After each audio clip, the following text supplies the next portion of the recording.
Hey everybody, welcome to Obscurities in Miniature. I am High Lord Tamerlane. I am joined today by my brother Barzam. and so due to my amazing high-ranking levels in charisma, because I have a natural 18, I was able to get in touch with Boyd's Toys, who are the guys running the Kickstarter for the Chronicles of the Wayfarer, and I had seen their stuff way back when they did their first campaign for a bust of their lawgiver model, and really liked the models. They gave me like a real heavy Chronopia vibe, and I know you're not super into Chronopia, but The shoulder pads are too big. the shoulder pads aren't big enough. See, that's the problem with War Machine, is the shoulder pads weren't big enough. Anyway, so I talked to them and I was curious about seeing some of their models, and they were gracious enough to hook me up with some. And I thought I'd show them off for you because looking at the Kickstarter page is like, oh yeah, it's all great, nice and fancy, they're all painted. But you know how I tend to like the stuff, all bare and laid out and seeing what it's all made out of. Sitting on your painting queue Forever. Yeah, pretty much. So, the interesting thing here is I just wanted to give everybody a heads up, because usually, when I show off models, they're like all in pieces everywhere. I like to build it up on screen or off screen with all the swearing and gluing of fingers cut out. But the thing is, these were pre-production models, and I had talked with the guys behind them, and they were telling me that they were going to be doing a little bit of tweaking to some of the final molds that were going to be cast. So the parts that I had necessarily might not be the same as what's going to end up in the final cast, and I wouldn't want to disappoint or deceive anybody out there and get your hopes up or squashed in any way, shape, or form. So just remember then that these are pre-production pieces that we're looking at. So I'm going to start off with the Knights of the Kiln, and we're just going to push our Inquisitor friend off to the side here. So the Knights of the Kiln are the ones that give me the biggest, heaviest Chronopia vibe. Well, the paint jobs. It kind of helped in that regard. What are you talking about? So they need more checkerboard. They don't have enough checkerboard on the actual... I think we can fix that. Okay, yeah, we'll have to. We were already debating how we're going to paint these guys. So here in front of us is the Lawgiver, and the Lawgiver is part of the Knights of the Kiln, and the Knights of the Kiln are all into time magic and steampunky This stuff. guy, we should note, is one of the 3 hero characters for the Knights of the Kiln that they're going to be offering. So the interesting thing is the way the game is going to work is that there's going to be like a melee character, a ranged character, and then like a wizard magic using character, and then you get all the henchmen to go along with it. So you'll notice that our lawgiver friend here is actually missing an arm. That's because I hadn't made up my mind yet. He has 2 optional ones. He's got a axe with gears, which is extremely Chronopia looking, and a hammer with a gear. What do you think? It's like more of a meat tender. I gotta go with the axe. Yeah, I'm thinking the axe. So we will turn him into the axe man. So you can see here, I really was impressed with the quality of the casting jobs. I mean, I was expecting, I thought they were going to be all in resin, to be honest. I wasn't expecting to see them in metal, but they're very clean casts. And the thing that I really liked about these Knights of the Kiln, and I'll show off a couple more in a sec, is they had like a really unified look to them. Like it seemed like everything had a reason for being on the model. I'm not sure about the thorns on the book, but other than to bash the crap out of people. He's got to smack a heretic or two. Yeah. So I know we were talking about painting these up, and I'm thinking that instead of painting them up in the blacks and reds like they have on their website, I'm thinking we should do it like up in Menoth colors or something. Oh, and white and purple. Yeah, I know you like that. So, well, if they're a bunch of religious zealots, that's the color scheme you got to go for. Well, no, they're all about the law, being law-abiding citizens. If you say so. I do say so. So, that's the main hero that we have for this faction right here. And then I put together some of the henchmen. We have one of their ranged henchmen. We have a... creatively named crossbowman. Yeah. I do like he's actually reaching to shoot for it. Reaching for the arrows to shoot the crossbow. And again, the armor, it looks very distinctive. It kind of matches up with his armor, even though it's not exactly the same. He's got a little knife on the front there, axe on the back. So yeah, I guess the lawgiver really should have his axe just to definitely. Just to tie the unit together. And then we have a knight, and you'll notice he only has one hand at the moment, and that's because, just like his law-giving friend, he has an option for a warhammer or a sword. What do you think? Sword? I'm gonna have to go traditional and go with the sword. Yeah, I'm kind of leaning that way too. I like that shield with the half gear. It's just, and it's nice and solid. chunky. He was actually a single piece. I was kind of surprised. I thought that surprising. I thought the arm with the shield was going to be a separate piece, but nope, it's all one piece. So we'll put that sword arm on there. And then our third minion henchman is the War Screamer. Yes, the War Screamer leader specifically. So I have a bad feeling I put her arms on wrong, and I apologize for that. That's on me. Actually, I don't think so. No?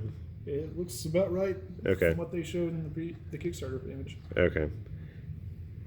She reminds me, there was a unit in Chronopia that had like big blade things on their shoulders. Yeah, I think so. I don't remember. Were they for the firstborn? I don't remember either.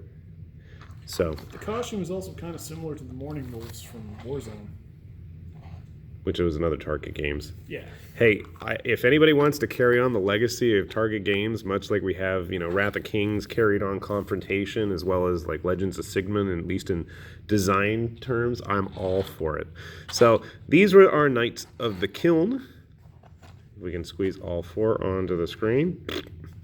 And then we also got, what was the other faction called?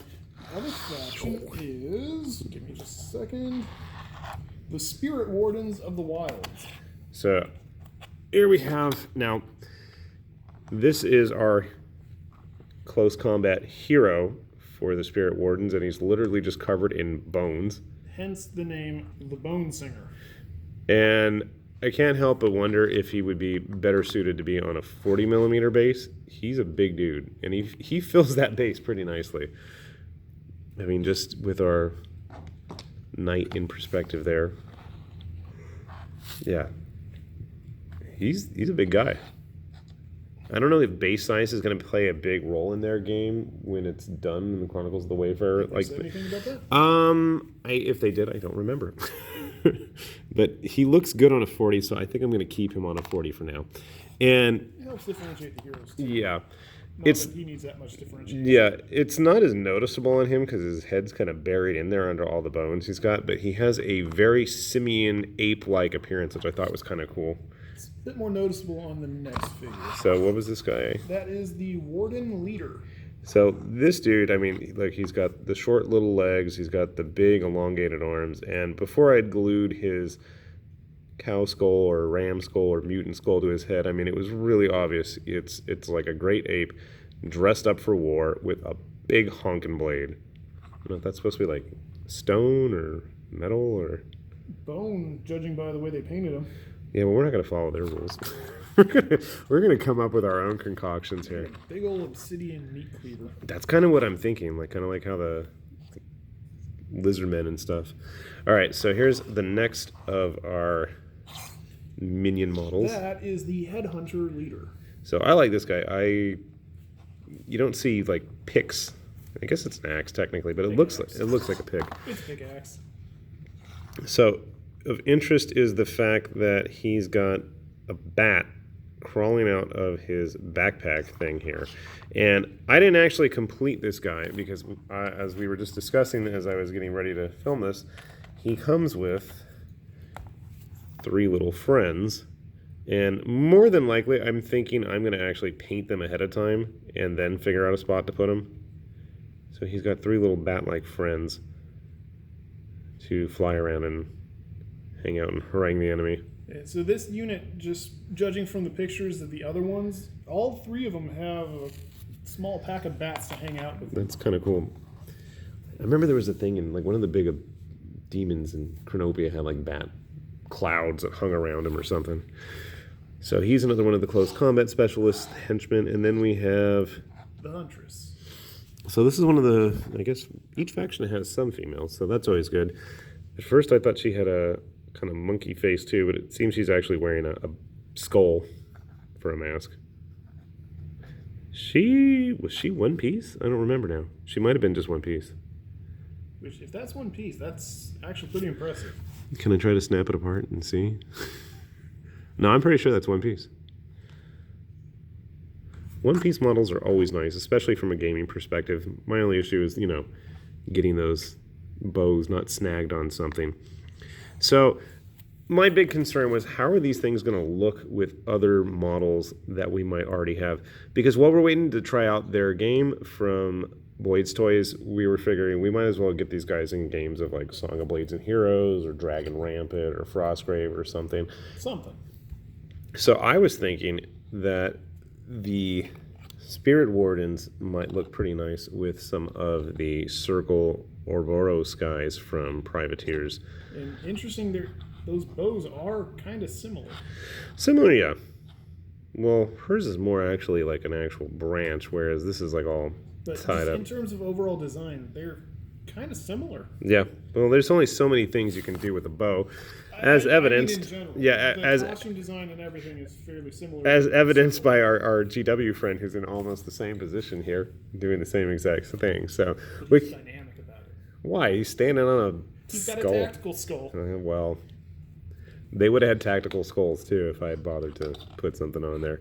But yeah, I think the Spirit Wardens would probably look pretty good with any kind of fantasy barbarian type army. But yeah, so we were thinking maybe like, I don't know, that's not as obsidian as I'd like it, but maybe go back over with a blue, do something like that for the, what was he called? The Warden? Yeah, it's the Warden. Yeah. So I might paint him up actually. I might paint him separately to do him up more like the Lizardmen jungle style. I don't know. So what do you think? What do you want to, so we're going to try to figure out here who's painting what. What do you want to take a crack at?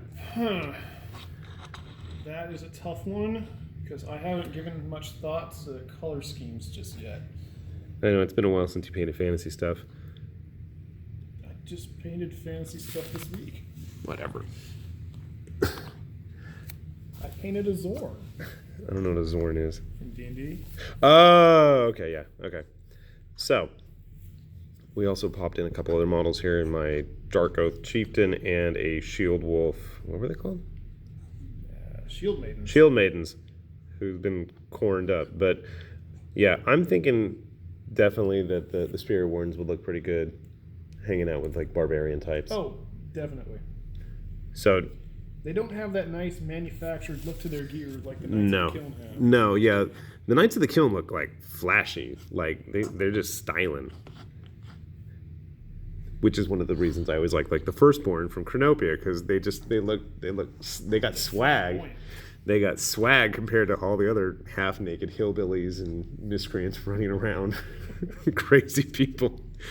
Or weird dwarf dudes with tusk masks and channeling their inner animal. I don't know. Oh, I missed those days. So here's what we should do. Since there's 4 models of each, which hero do you want to do? You want to do the Lawgiver or the Bone Singer Splitter? You know what? I'll take the Lawgiver. Okay. So I'm going to put him over here. So you'll do the Lawgiver. And then I'll take this Bone Splitter. Singer. Okay. I thought the Bone Singer was an Eldar thing. It is. Okay. So there's probably going to be some issues with that name. Maybe. So if you're going to do him, I'm going to do the Knight. Your pick. Give me the half-naked ladies. Both of them? Well, at least the Knights of the Kiln one. Okay. I was going to say, I'll paint her then. I just want to paint a Knight. Do you want to do all the Knights of the Kiln then? No, because I kind of want to paint that Warden. You want the monkey? Yeah. Fine. Okay. Those bats look like a pain in the ass, so I'll take the crossbowman too. Okay.